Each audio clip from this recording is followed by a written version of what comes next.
ห้องมีกระดานสองเรื่องแสดงว่าสองห้องครบ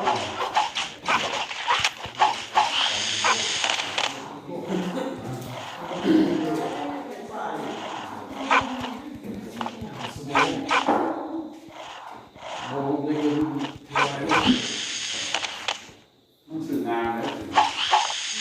คือสอนให้มันสื่องาน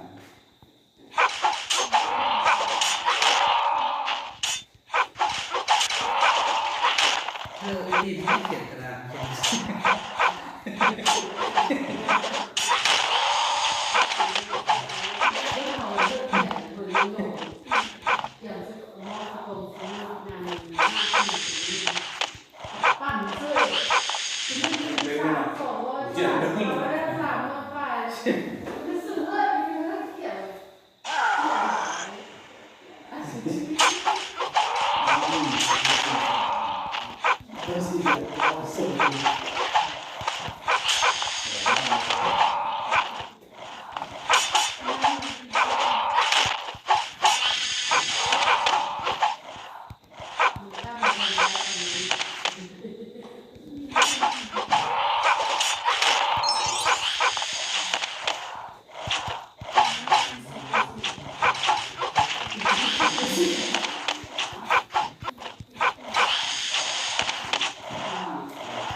โอ้แต่บรรยายประสานงานโครงการแจ้งเป็นที่เล่าได้อยู่นะแค่ก็ไม่ได้เมาตายแค่เดี๋ยวก็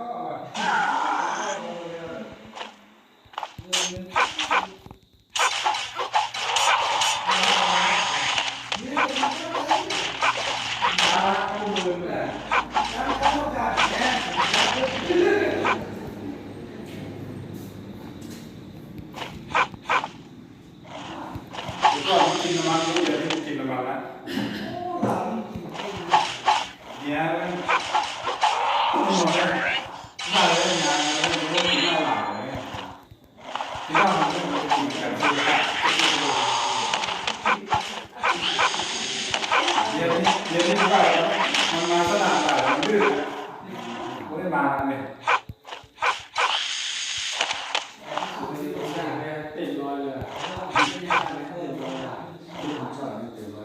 กุ้งสี่เหรอมันกี่พันแอนเนี่ย150,000ก็แสดงว่าตรงนี้150,000ตรงนี้ซื้อเลยมาซื้อเลยได้ไหมเสร็จ เขาก็เลย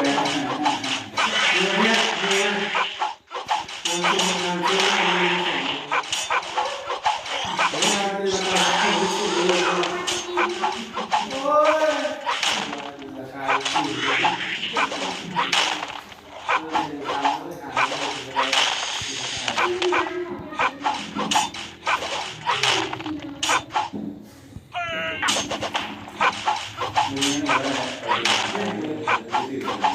อะไรไป